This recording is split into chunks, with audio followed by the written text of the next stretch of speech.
Welcome to Zero Knowledge, a podcast where we explore the latest in blockchain technology and the decentralized web. The show is hosted by me, Anna. And me, Frederick.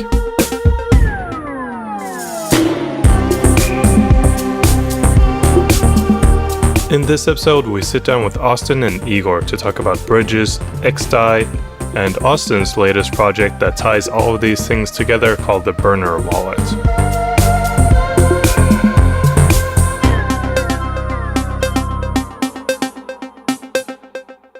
So, before we jump into this week's episode, I want to again let you know about the Zero Knowledge Summit that's coming up on March 22nd in Berlin.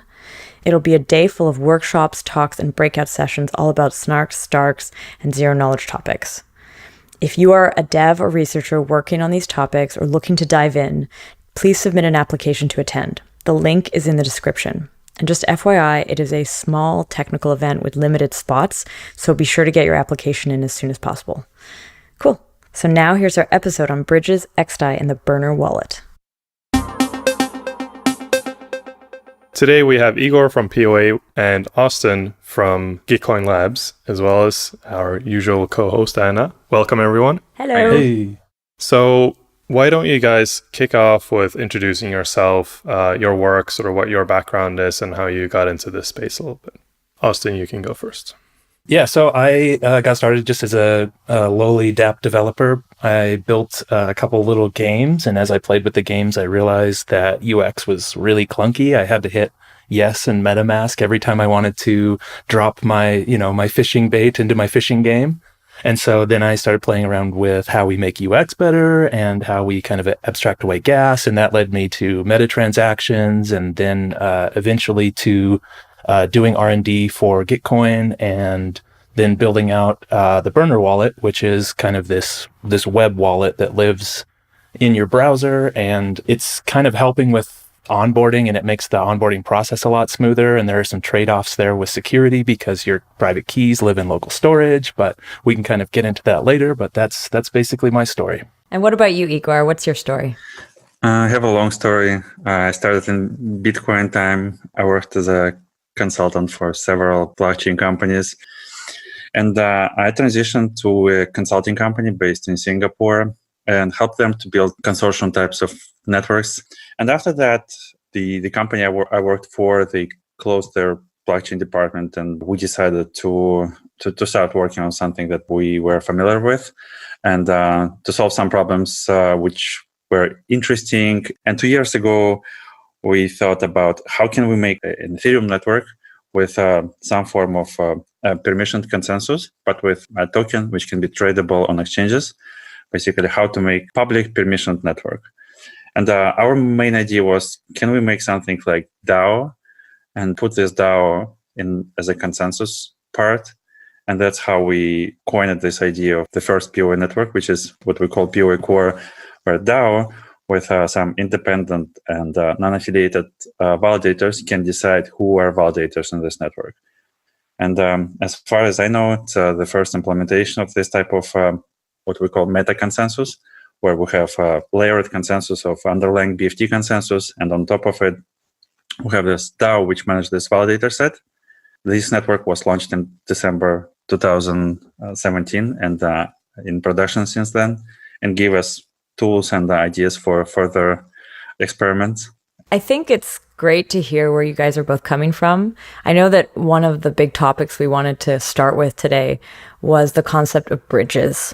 I think maybe as a start, you can explain how, because you've explained sort of the POA network idea, but why did you need to build bridges? The idea of POA network is to have side chains. Side chains means new chains with their own state. They operate in public internet and they're not connected to, let's say, main Ethereum network.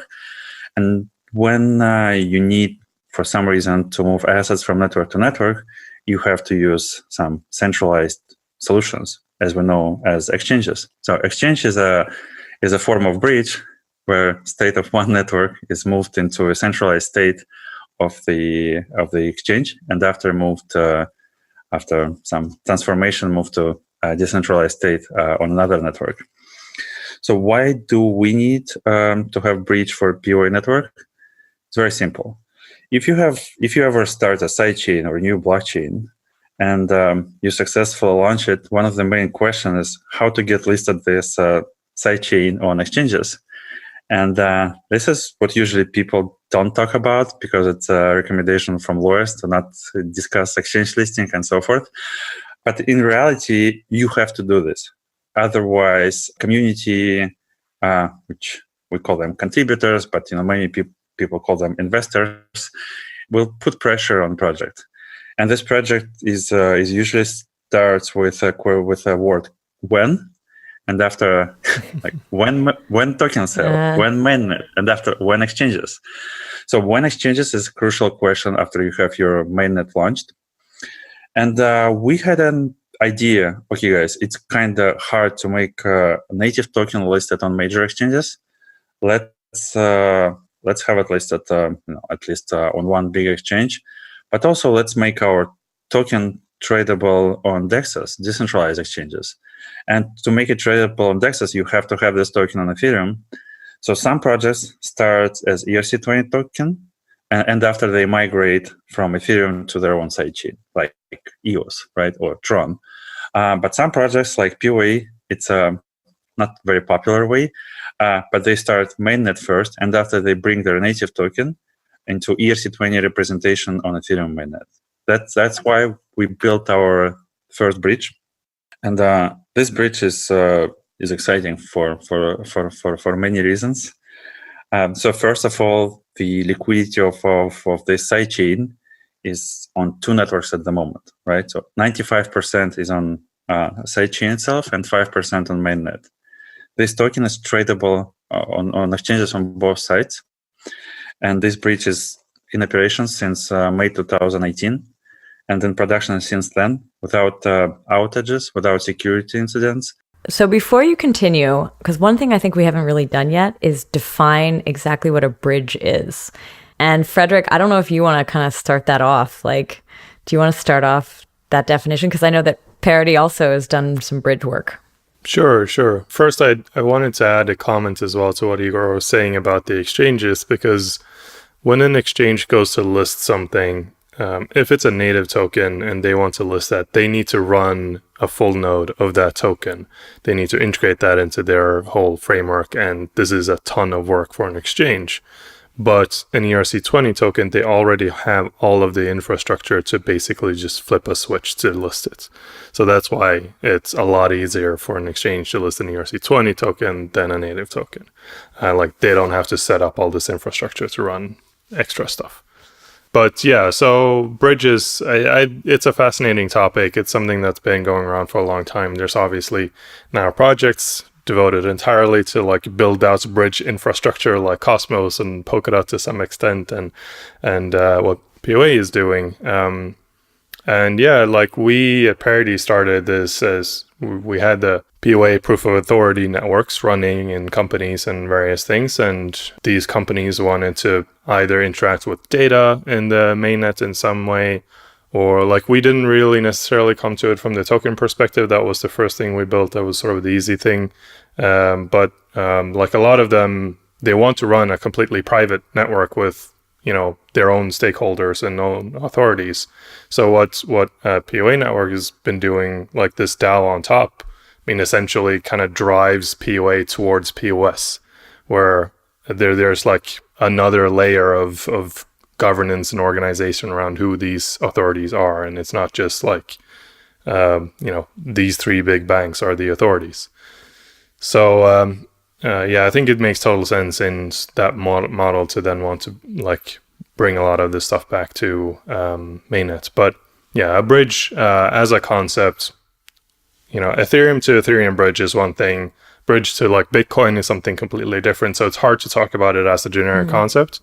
But a bridge in Ethereum to Ethereum is one smart contract on either end and a set of bridge validators. And these can be the authorities of the POA network, or they can be chosen in some crypto economic game. There's various strategies here. In that example, like would So say it's like ERC20 Ethereum mainnet bridge to something else. There could be validators and a POS system on the side chain, but who are the validators exactly on the Ethereum mainnet? Because right now it's still proof of work. So there are validators between networks, and these validators between networks can be validators of the sidechain, or they can be independent party. For example, on xDai chain, which we're going to talk about today, validators of the consensus are the same validators as validators of the bridge. And also what we added to the bridge is governance, and also they're part of governance. So on the bridge, there is 3 or 4 signatures required to relay an event between two networks. And the same on multisig, which manage the bridge. Like 3 or 4 signatures are required to change list of validators. And 3 or 4 signatures are required to modify the limits of the bridge. And also 3 or 4 signatures are required to shut down the bridge, right, or upgrade the bridge. So it's the same model. The thing that I like about bridges that setups can be very different for different use cases. Let me tell a little bit about history of the bridge and decisions we had. So we started first to explore a concept of bridge. Basically, there are 2 families of bridges. In one family, you relate part of the state of one network to another network. It's what BTC relay or peace relay or plasma-like relays are doing. And another family, it's a oracles-based bridge where a set of oracles observe event on both networks.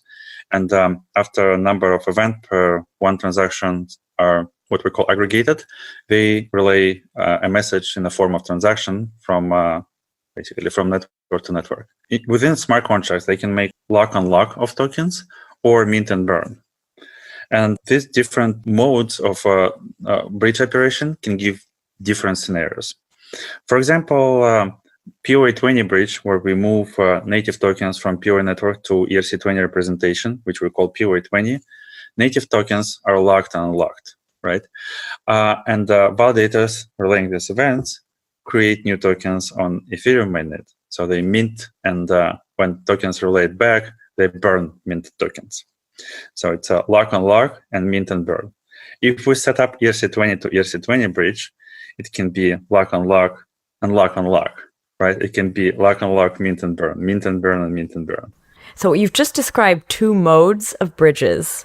You say that you'd have tokens on one chain and you want to bring them to another, and you can use this thing called a bridge where you either lock them on one chain and you have them usable on this other chain. And then when you want to bring them back, you lock them on this other chain and they become usable on the main chain again.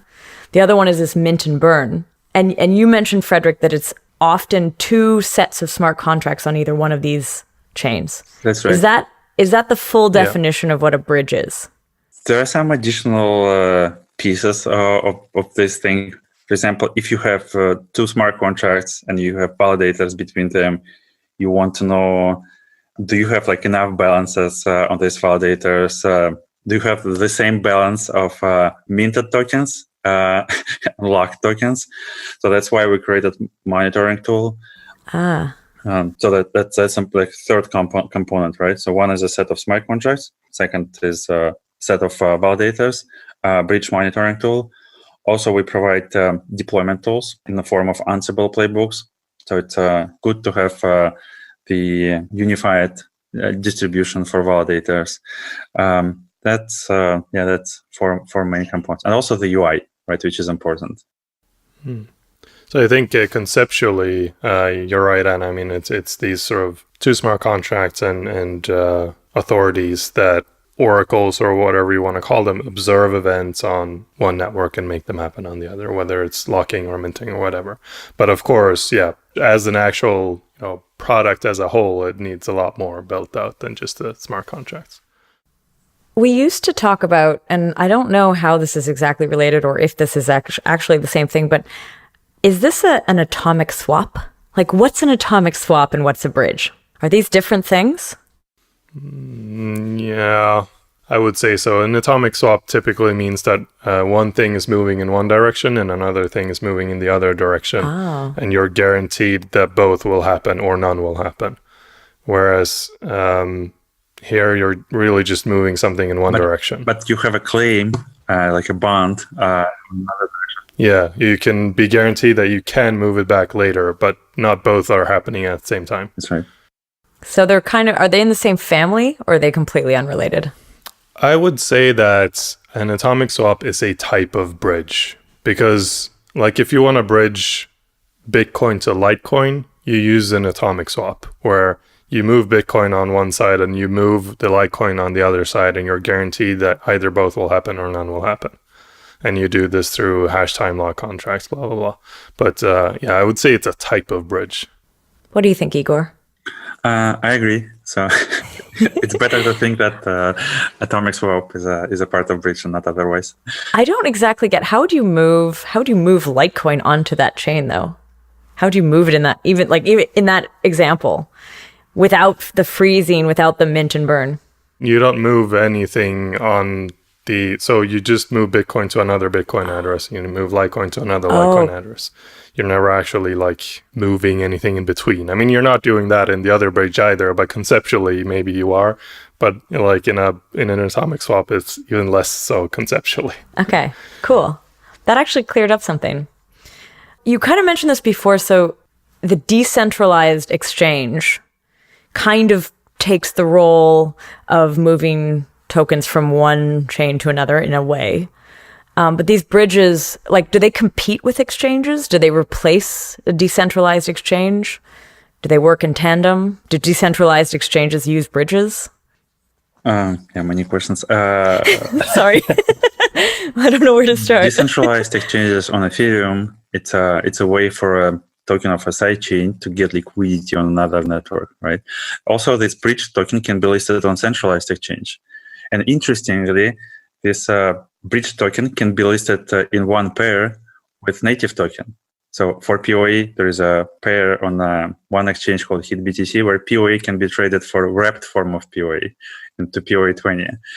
That's interesting. And theoretically, so do they need this type of bridges to operate? No, but can they get advantages?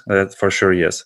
Especially if DEXs will move out of Ethereum mainnet to, let's say, sidechains or shards in future, then they can bridge existing tokens to the sidechains and get advantages of fast speed and scalable platform, which is POA right now.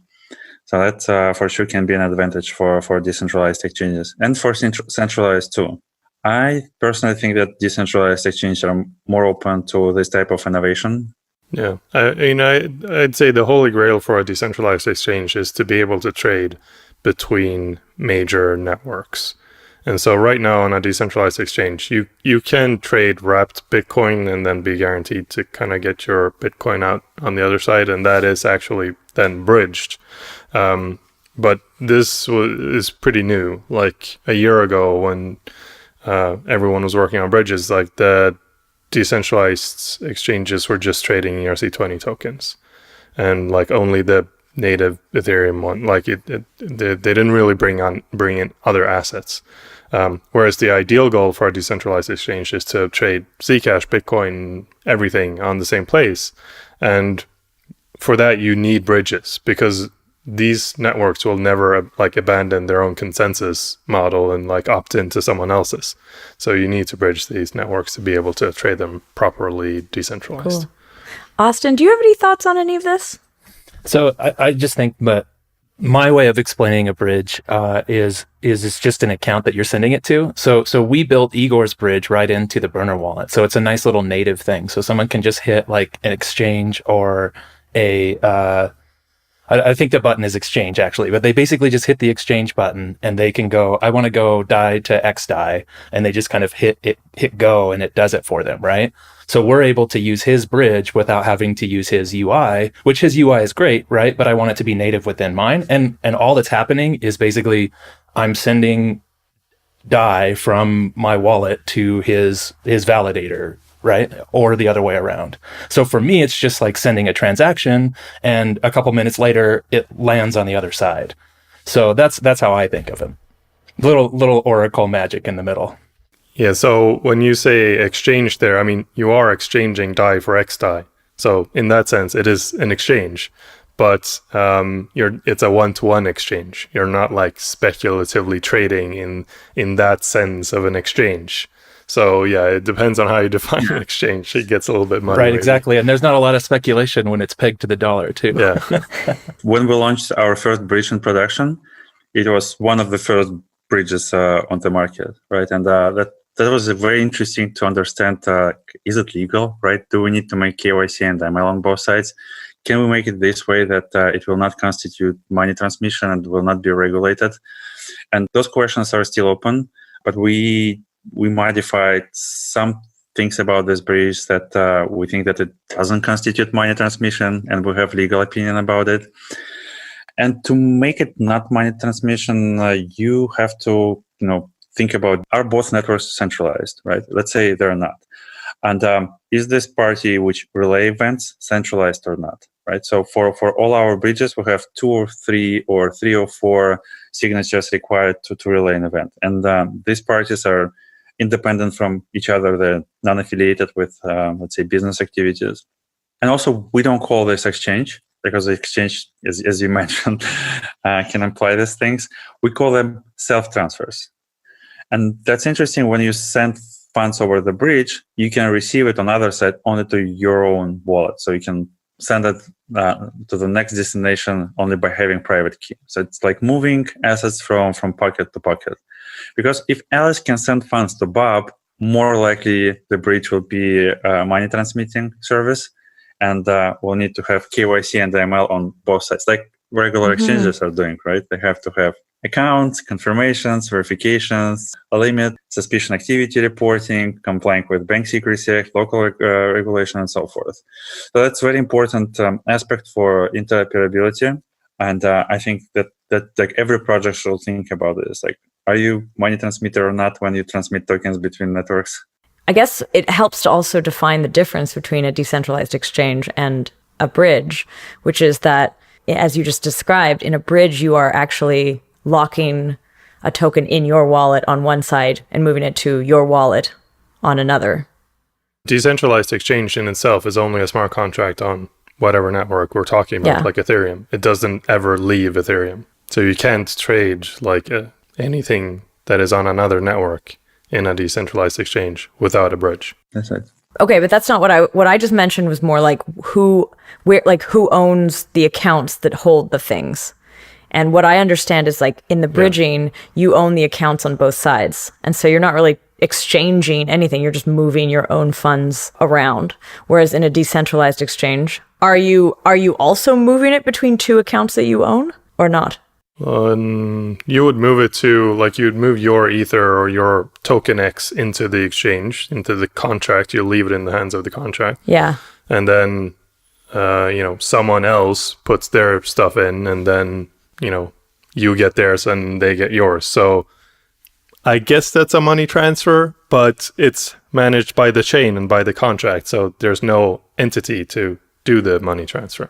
Yeah, that's right. Yeah, the problem here is when you promote this type of solution, usually it comes from Twitter account or, website, and they have some owners. But yeah, it's a different topic. What Austin mentioned that he sent funds to validator. Well, actually, he sent funds to the pool, and when he sent this amount to this pool, which is like smart contract, generates an event, and validators are listening to this event. So they're not custodians of these funds. So they can make some operations with these funds within boundaries, right? We added limits and quotas for validators, which is important for Black Swan type of events. And I think this is advantage of POA implementation of interoperability, that there's management functionality when one multi-sig which control the bridge can control the smart contracts, can define quotas and can define limits. What may happen? Validators operate the oracles on different computers. They don't have access to each other computer, right? But by social engineering or phishing, they can be hacked, right? And in this situation, when we deploy a bridge, we can specify what is the maximum damage bridge can handle per 24 hours. It's a daily quota and daily limit per day. Also, this limit can be set to 0 so validators will not be able to relay any events. And this type of multi-sig can be operated by DAO, can be operated by some token holders, crypto economic mechanism, and this can be embedded within like multi-sig, which controls these operations, and there is no need to modify smart contracts of the bridge itself. All right. So we've talked and mentioned xDai a little bit, and the burner wallet and a couple of these things. Let's dig into what those things are. And I think useful, just like, let's start out with xDai. What is it? Is it a network of its own? And how are those, I assume it's bridged in some way because you were talking about it. So let's dig into how that works. So xDai is a sidechain to Ethereum. It's a new chain based on the Ethereum 1.0 protocol with a native currency in DAI. DAI is a stable token pegged to US dollar. And the market cap of xDai chain consists only from bridge DAI. Bridge between Ethereum to xDai locks and unlocks DAI on Ethereum side, and mint and burn xDai one-to-one on xDai side. The biggest advantage of this type of network is that we have a stable native token. First time in history. A good thing of having stable token is that balances are stable, platform execution is stable. Also, if you think about Ethereum, and Ethereum token for platform execution, you have two-dimensional volatility. So gas price is volatile and token price is volatile, right? In our first network in PoE, we set gas price fixed. So we removed one volatility, but token price determined by open market, so we cannot predict it. That's why this type of non-volatile platform usage we can have only in a network with stable native token. What you just described. Let's go. I want to understand the workings exactly. Sure. You have DAI, which is an ERC20. That's right. That lives on the mainnet. Mm-hmm. And you've now connected it to a sidechain or like a new network with this thing called xDai. And xDai is not an ERC20. That's right. It's a native token. Within parity implementation of Ethereum, there is a special system smart contract called block reward. And in block reward, you can define a reward per each block. So we changed the implementation of this block reward. And now that the smart contract is connected to the bridge. So when an event is relayed and event is locking of DAI on mainnet side, then this block reward means new xDai to a person who deposited DAI on the mainnet side. I see. And this is what you just described, right? So on one side, on the mainnet, you have the locking. That's right. But on the sidechain, you have this minting and burning. So every time you lock on the mainnet, you mint on the sidechain. You mint native token. Native tokens. And then you burn, meaning you send it to zero address, which is like 0x000. Okay. And unlock DAI on mainnet side. So who manages this sidechain? So there's block rewards, but there's no miners there. Yeah, there are no miners. We use the same what we call proof-of-autonomy consensus, where at the moment there are 4 validators, and each of them has equal right in governance process. And governance for us is very practical. Governance define validator set, like who are validators. So each validator can propose a change to add validator to the network or remove validator from the network. So in this model, there are 4 validators at the moment. It's Griffith, PoE, MakerDAO itself, and Protofire, which is a software development company.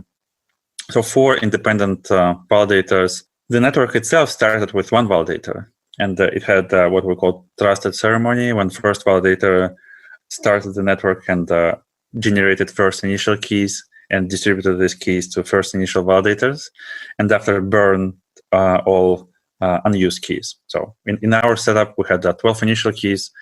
This master of ceremony distributed to 3 validators, and after destroyed himself, basically. Can you create new keys still if you wanted to? No. These events are observable in our governance depth, so anyone can. You don't need to trust me. You can check governance contracts, and you can see events which happened on the network. So I was a master of ceremonies, and I don't have an option to generate new keys, and all keys which are generated in advance are destroyed. So there are 4 validators at the moment. Each of them can add or remove new validator, and 3 signatures are required to onboard new validator or kick out a validator from the network. The same set of validators are validators of the bridge and validators of multi-sig, which manage funds of the bridge, basically. Okay. And so now we have a side chain with a native token that's stable. That's right. So it's very exciting. There's obviously a lot of, I don't know if you want to call it problems, but obviously it's a lot better than being completely centralized with one entity, as in a normal like Coinbase centralized exchange. Instead, you have 4 parties that are independent, but obviously it's not as decentralized as Ethereum itself. So that's a thing that smart people say is decentralization is a scale. It's not a switch that's on or off. But yeah, just crypto economically, obviously these validators have no incentive to add other validators. They would be doing so completely altruistically, I assume. And if I didn't actually know they had fixed gas price, because that also means like they're like you have no way to deal with congestion, for instance. Yeah, it's an interesting idea, and we're in production for quite a long time, right? And we know that the model is scalable horizontally. For example, you can create a new sidechain like xDai, and some projects like Colu already created a sidechain like xDai, but with their own CLN token as a native token, and they set up a bridge between Ethereum and their Fuse network. It's not a stable sidechain, but it's sidechain application-specific sidechain. We know that the model is scalable with same security assumptions. We know that contracts are audited, consensus is audited, Ethereum 1.0 is battle tested and peer reviewed. So we know that we have these security assumptions and it can scale the network horizontally. Also, the network is quite easy scaled vertically. If we have professional validators, they're incentivized to get as much transactions as possible on the network, right? Like valid transactions. And if we think about incentive mechanisms for validators to validate blocks, there is no block reward for them, right? They can collect transaction fees, which are small and basically introduced to protect from denial of service attacks. Their motivation of validators in future will be a small percentage of fee when you want to convert xDai back to DAI. So from DAI to xDai is free, but if you want to go back to, let's say, convert DAI to, I don't know, US dollar or other tokens, then for the exit, you have to pay a small fee. And we don't set it up, but it will be very small in comparing to other services. So that's the economic model. And as we know, everything is temporal, right? And right now, sidechains are a temporal solution for Ethereum scalability. It started as temporal solution for Ethereum scalability. But now we see that sidechains plus bridges plus apps, as Austin built, are enablers. I call them enablers because they enable new use cases which we didn't have before and relatively inexpensive. So if you combine all expenses we had on xDai, and it's much less than average ICO, right? It's much less. And time frame wise, it started on ETH Berlin, and it's like less than half a year, and so many people around excited about burner wallet, xDai, stable sidechain, the idea itself, dApp specific sidechain. So that's amazing that we can make these enabling technologies by combining existing tools that we have already. And that's why I personally in Ethereum ecosystem, and that's why I'm staying here and not moving to other ecosystems. You're not going to Tron anytime soon? Not to Tron. Yeah, I think it's a cool use case, especially this xDai thing. It's obviously trading off scalability for security, but for a lot of dApps, that's totally fine. And that's sort of, the trade-off that you have to make, that the triangle of security, scalability, and decentralization. As you can see on our forum, MakerDAO engineers asked if we can make 1,500 transactions per second on xDai chain clone, and there are multiple parties interested in experimenting with this type of bigger xDai chain type of network. I think this has definitely given us a good look at what xDai is. Now let's move on to this burner wallet. Austin, what's the burner wallet? So the burner wallet is basically a public-private key pair that lives in your browser. So kind of like the trade-offs, like Frederick said, how there is kind of a gradient of decentralization. We're willing to make these trade-offs to go into xDai to move stuff around quickly. Same thing with the burner wallet. It kind of takes that another step where, first of all, if you want to get into crypto, you've got to like download a wallet, and the first thing you're going to get hit with is they're going to ask you for a 12-word seed phrase, and they're going to make you type it back in. And that's a really good idea if you're going to have a lot of money, right? But let's make some trade-offs to get the UX smoother. And the burner wallet basically just creates you an account as you hit it, and it's just a web page in your phone. Then you can use that key pair to transact on xDai or even back on the main chain too. It's just a little slower. So with the xDai, I know we've talked about it, but let's just do a TLDR of xDai. Basically, you've got 5-second block times, right? So your transactions are going to go super fast. The native token is DAI, so low cognitive overhead. You don't have to think about what is 0.001. Like 0.001 is a tenth of a penny, right? Nice. Oh, it's xDai though. It's not DAI. It's related. It's the native token is xDai. Yes. Yeah. Right. But you could quickly bridge in and out, right? Oh, true, At any true. time you can move in and out, right? So if I have 10 xDai, I can have 10 DAI in 2 minutes, right? So we've got quick block times, we've got low cognitive overhead, and then it's just super cheap, right? So the gas price to like deploy a contract is like 0.0000004 or something like that, right? So it's super cheap to deploy the contracts. So then on top of all of those benefits that you have, we've got a burner wallet, which is just a web wallet that comes up in your browser and immediately lets you start moving money around in 5 seconds. So that's basically the concept of the burner. I know that I think it was at Ericon that Igor demoed the burner wallet to me. And it was one of the funnest demos I've ever seen in the space because it worked really fast and I didn't have to download anything. Right. I think we're ready for these trade-offs, right? Like the UX is finally, like we're finally ready for this kind of UX. I made like a junky little HTML version basically on the plane to Prague for DevCon. And when I got there, I showed a few people. I was like, hey, look, I can send you this new, this hard spoon xDai came out and I can send you some of the currency. And I sent it to a few people and they were all like, whoa, that's super cool. And immediately I was like, oh, wait a minute. Yeah, this is... It's like, oh my God, it works like all of the apps that we've known for all of these years. Exactly. And there's not huge latency and weird things we have to write down on pieces of paper and hide them away. But you need to be afraid of this though, right? Basically that seed phrase or that private key that protects this money is stored in local storage on your phone. And so we had to come up with a name that was very scary. And someone on Twitter was like, call it a burner.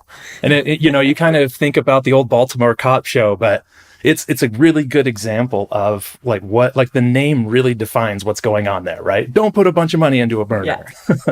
That's a good point. I mean, I think that's like my Ether wallet kind of started at the same place where it's just like, we're going to have everything in a browser. It's going to be super fast. And you can just send tokens around. Then all of a sudden someone is sending like $5 million on my Ether wallet with all of their stuff in their browser. And are you still scared that like people will start using this with significant amounts and suddenly, xDai is worth $40 billion and it's very, plausible that someone will try to attack it? Yeah, it's scary. We got to provide the education around that, right? So first of all, I think I own like maybe a fourth of the entire market cap of xDai. And we've been joking around since it will be used at ETH Denver for buying hot dogs and stuff that I'm a self-proclaimed hot dog whale. But what we need to do basically is people are buying into xDai. We need to be careful to do good on the education side, right? So as someone uses the wallet, basically we'll get you in, we'll let you use it. We're not going to hit you with a seed phrase. But we can tell when you have more than $30 or $40 behind that. And at that point, we need to provide that education. We need to slide down the thing that says, hey, let's learn about seed phrases now. You've got enough money in here. And then when it gets to $300 or $400, then it's even scarier, right? So the education is going to be very important on our part to kind of ease people into that, right? We're kind of at the top of the funnel when we talk about just like we've got a web page that you're going to move funds. And then it's going to be up to us to provide the education to move people through that funnel to get them onto a better wallet with better security and probably even a better network. But I wouldn't say that in front of Igor. xDai is great. Yeah, I mean, that's what I think. Individual user education is super important, obviously. But even if you do that well, and let's say no one has more than $10 in it, if there's, 1 million people with $10 in it, that's the network is worth $10 million. It might not be a problem if there's 100 million people who have $10 in it. Suddenly bribing those 4 validators might not actually be that hard. Like, at what point will Griffith, will they collude with the others for $1 billion? Maybe. How many hot dogs? Yeah. So yeah. Igor, do you want to answer that? Yeah. So we had we will see more chains like xDai, and each chain will have some different set of validators, different entities, different countries, and they will be aggregated in something like Infura. Because let's ask Austin. Austin, let's say if we have 2 networks like xDai, is it possible to connect both of them in burner wallet and query balances of 2 RPCs? Oh, absolutely. Yeah. So the burner is basically made for like plug and play RPCs, right? So we can bring in 721s from the mainnet. We can bring in, and I'm trying to build it like that. So there's like a config file that gets plugged into it where you can pick the RPC, you can pick the tokens, you can pick the balances, and just kind of have them all lay there. Yeah. I mean, if you have 2 networks like xDai, can we connect in one burner wallet? And let's say you query balances on 2 networks, and the one network is like default network where you have more funds. It's all much easier to make on wallet side, right? Than on the network side. How to integrate shards and how to move balances. Are you saying that like as soon as xDai sidechain 1 has like maybe 10,000 xDai tokens in it, you switch to a new one which has different validators? Like this is that something you could do? I mean, that's a very high number of very small volume sidechains. Yeah, that's what we discussed when we thought about enabling, right? Recently, we thought about a way where like locked DAI can be used as a loan on a platform like Compound or MakerDAO platform itself, and get some revenue from borrowing this locked DAI. But let's say we don't want to test it on production xDai first. Yeah, let's launch one more xDai chain, right?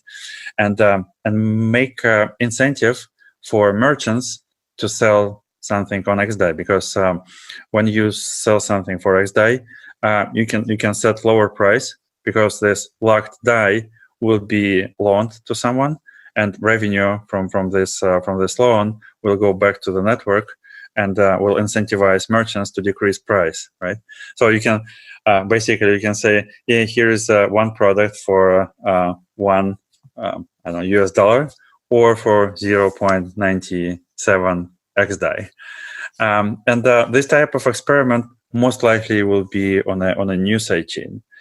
I know that some people want to have xDai, but for different stable tokens, because everyone is talking about xDai, but no one is talking about X Tether, right? I'm not saying that Tether is interested in it, but other stable tokens might be interesting in this type of smart contract platform powered by their native token and by burner wallet. So that's also a field of having multiple payment systems connected by one UI like burner wallet. And as Austin mentioned, it's quite easy to integrate multiple payment networks.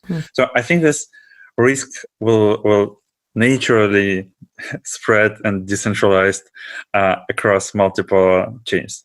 That's also a beauty of sidechains, because you can have multiple chains with same security assumptions. I was curious on the burner wallet, what's the backend for it? So you meant for instance, integrating multiple RPCs? Is it Infura backed, or are you running your own servers with nodes, or what are you using? It depends on the RPC endpoint. So for mainnet, we do talk to Infura. We can connect to our own nodes, or we can connect to DAI.poa.network. It's all about, who who has the best uptime for us, right? So the burner is just a static website. You can download it from the GitHub repo and run it. So the backend is basically all these different RPCs and chains. So to talk a little bit more, like this is a giant experiment, right? Like xDai is just a hard spoon of Ethereum. It's an exact copy of Ethereum. So to speak to that a little bit more, you can do Constantinople type stuff on xDai now, right? So you can create 2. Igor and team deployed Constantinople out ahead of everybody else, and we could play around with it on xDai where it's a little less risky, right? So you can do a create 2 counterfactual deployment on xDai right now, and that's cool, but what else, right? Like, so when we start talking about ETH 2.0, it's gonna be really awesome to have these little playgrounds to dive into a side chain where the whole market cap is $5,000, and we can play around with a lot of these different techniques, right? And along with that, the front end is a giant experiment, right? We can play around with, let's make sure that people understand the UX, and let's get it translated to different languages. And let's also maybe create a side chain that's pegged to a currency in a solid South American country, maybe not a hyperinflated South American country, but this is all just an experiment to see how we get people to use it and how well it works, and how we kind of drive adoption and usage and all of that. Yeah, this kind of goes back a little bit to an episode we've talked about where we talked about testnets, and we talked quite a lot about like value-bearing testnets, and that being a thing that's kind of nice and something that you want, because you can't really test something on a testnet unless there's value. Like, there's no incentive to break anything. If you're building a DAO on a testnet and you want to try that out, you kind of want some value in that DAO to ensure that it works, as you can't test crypto economic incentives or anything like that without value. So it's almost a little bit like a value-bearing testnet. And I think it allows for a lot of experimentation, like you guys said, which is good. I think this idea too, so the burner wallet, as I mentioned, when I saw it, I was just like, wow, this is so easy. This is so great. You've sort of fixed a few problems in that small build. I know not you alone, but a few problems have been fixed by this, which is a stable coin, which you can actually buy kind of real world things from potentially real world vendors who will accept it because it's going to be consistent. And like you mentioned, you've gotten rid of that problem of needing, when you're using a stable coin like DAI, needing ETH to send it around. And I have to say, I had that experience firsthand when I was at the Blockchain Week in San Francisco. And I went to a MakerDAO drinks thing, and they were giving away DAI. And I was like, cool, DAI. But I didn't have anything set up. So I had to set up the phone, set up the wallet, put the DAI on the thing. And then I realized I got there. I was like, okay, cool, I got it. And I went to pay for something with this DAI. And then they were like, oh, no, you also need ETH. So then I had to go to somebody else. And then they had to send me some ETH so that I could do this thing. And I felt that clunkiness. And so obviously when I saw the xDai in a browser, I completely felt like, wow, that is smooth. And you've also added, in at least the version I saw, the ability not only to work in xDai, but also move it into DAI and even generate gas or something. You've been really thinking how to, it's awesome playground, small amounts, and then bring it back to the mainnet using bridges. So yeah, exactly. Well, it kind of, a lot of this started, I think I was in San Francisco. I don't remember where I was exactly, but I was at a dinner with plenty of Ethereum wise people, right? People probably have plenty of Ethereum all sitting around at the table, and it was time to split the check. And someone was like, well, Venmo you. And it's like, no, what? No, we are Ethereum people. What do you mean you'll Venmo me? And so that's where a lot of this started. And then talking with Alejandra, who is working in a lot of Venezuelan countries, it all kind of came together oh, we need to make this really, really, really easy to use. it's all about the user experience, right? So once we had it in the browser and it was working, we just started holding all these events. They're cypherpunk speakeasies, but basically you have just a phone or an iPad or any kind of device, and you create this pop-up point of sale system where we just walked into this bar in Boulder, and we took their iPad that they had sitting there and we pointed it at xDai.io, and we hit the receive button, and they had a POS system. And then at the door, we would hand out these paper wallets that were loaded up with some tokens that they just basically, you shoot the tokens with your phone, and now you have $10, and you walk over to the bar and you scan the beer that you want, and it shows up on their screen, it shows up on your screen, and you get a beer in hand.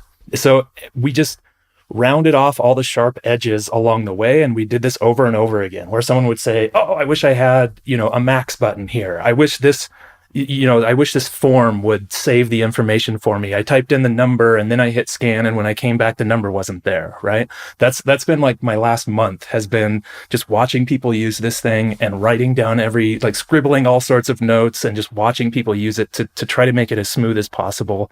That's a great story in user studies and like actual UX development. Frederick, I love that link that you just made, though, to the value-bearing testnet, because the speed at which something like this can be used and adopted, like, it's amazing. But like you said, like, if it gets too big, then there's a security issue. But if you can keep it actually small, then you can just have a shit ton of activity where there's no reason to like break it in a sort of a bit of a safe place where all of this user testing could potentially be done.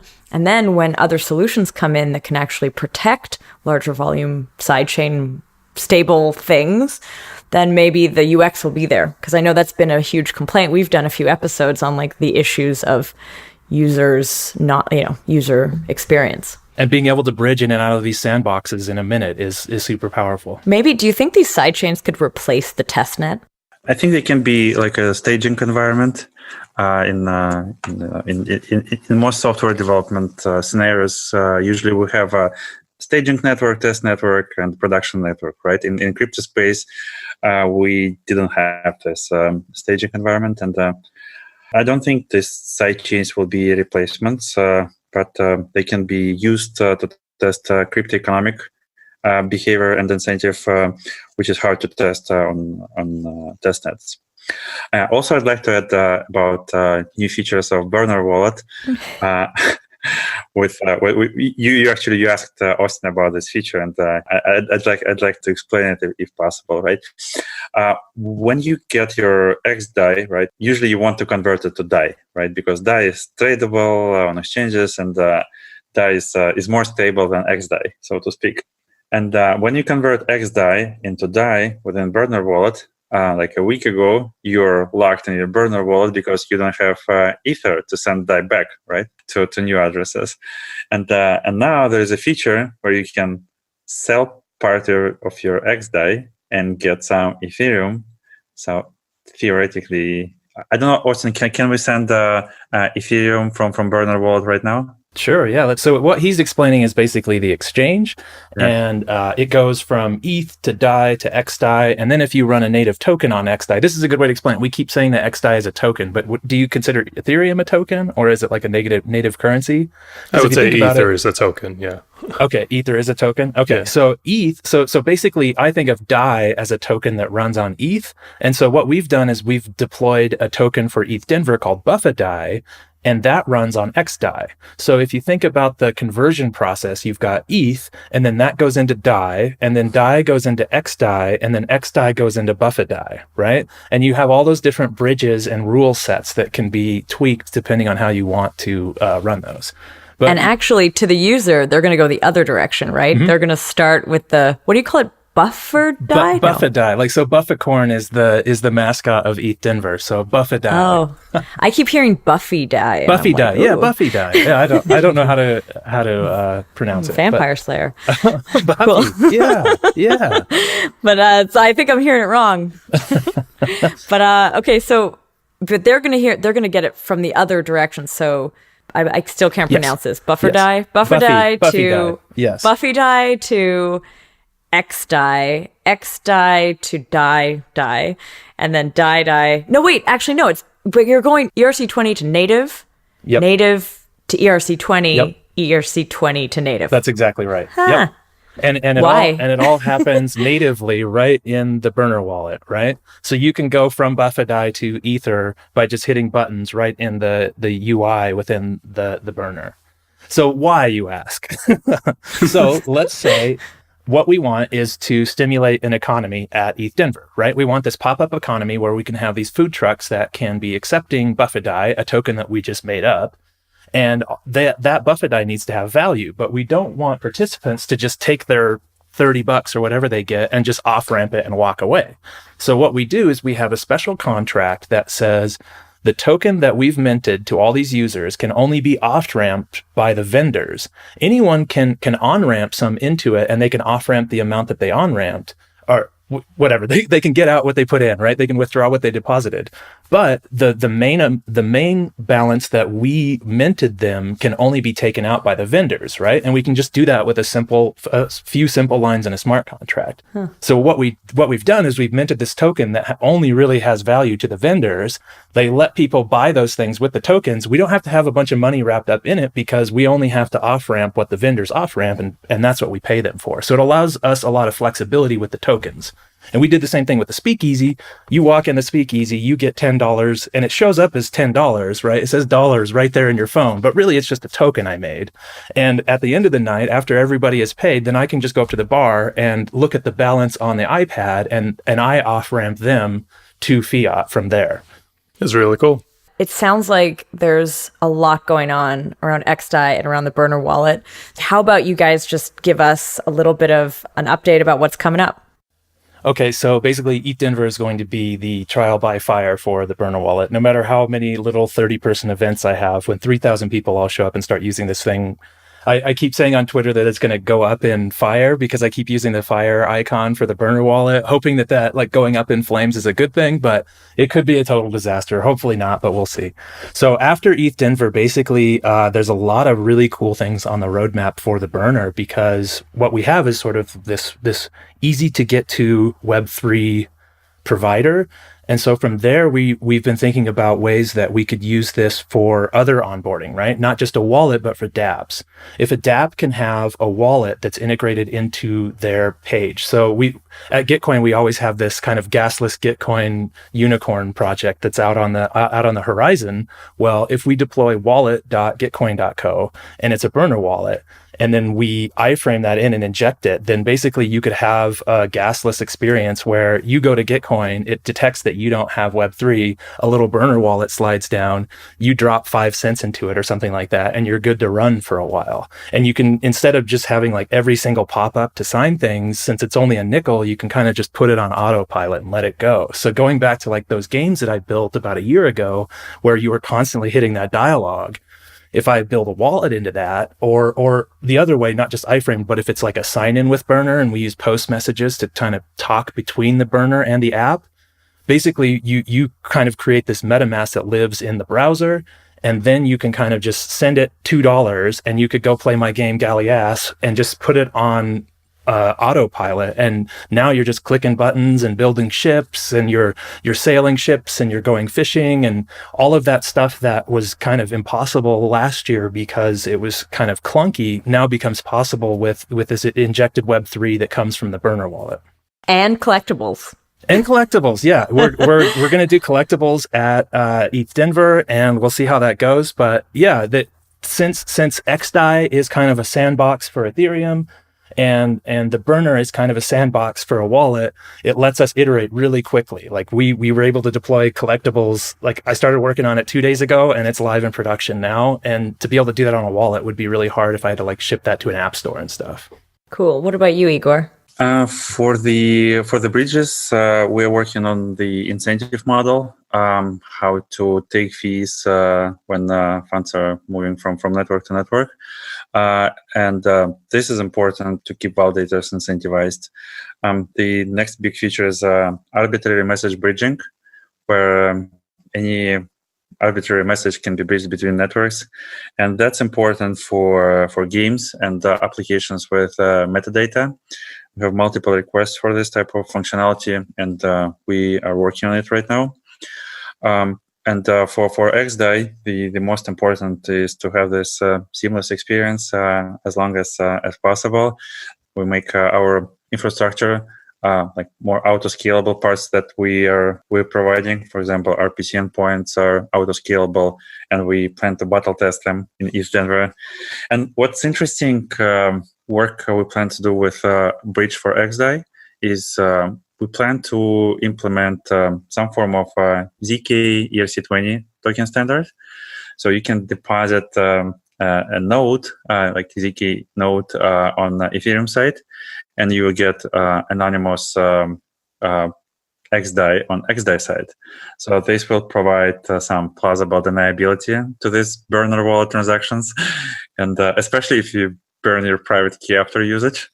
So a user can deposit a ZK ERC20 on Ethereum side and get this anonymous xDai, use it, burn it, and from burner wallet side, there's literally no changes required, right? Because it's the same xDai, but with like different source of origin. So that's our plan for bringing privacy transactions. That's cool because you can have private transactions without actually implementing any zero knowledge on xDai side, because it will be on Ethereum side. Yeah, it's really exciting. I was talking to the Aztec guys, and I was trying to think of how we could get Aztec into the burner wallet. And I've been thinking, man, we're going to have to deploy Aztec over to xDai. And then Igor comes along and is like, let's just bridge them. And so we can really kind of experiment out on the edge with what we could do with this stuff, but then kind of pull it back and look at the other side at the top of the funnel is how we educate new users, right? Now that we have lots of users coming in and they can just open up a web browser and have a wallet, that's another thing that we need to be really pushing the envelope on is educating them and getting them into a better wallet, right? Like after you've used the burner for a little bit, you know, now it's okay to give them a download for a better app. And now they're okay. You know, it's not you at Dappy Hour just trying to get your beer. You're actually trying to protect your funds. And now it's time to slow down and learn seed phrases and download apps. And I think that's something that we would really want to push with the burner wallet is just that education play and kind of better on-ramping for people into, you know, initiated crypto. I really like that you're introducing it that way because I think the concern and how likely it is that people will just like accidentally delete their cash. Like, I hope that comes through constantly, that this is playground, that this is like play game money, almost like not to be taken too seriously. But I do think that the ease of use will make it popular. Thank you. Cool. Well, listen, guys, I want to say thank you so much for joining us on the podcast and taking us through this journey from proof of authority to proof of autonomy to bridges to xDai to burner wallets. It was a long journey, but it's really, really exciting what you guys are working on. Sounds like there's a lot of potential in it. Thank you so much for having us on. This has been great. And good luck at ETH Denver, because that seems to be the show. This is where it's happening. It's gonna go up in flames. All right. So thanks again, and to our listeners, thanks for listening. Thanks for listening.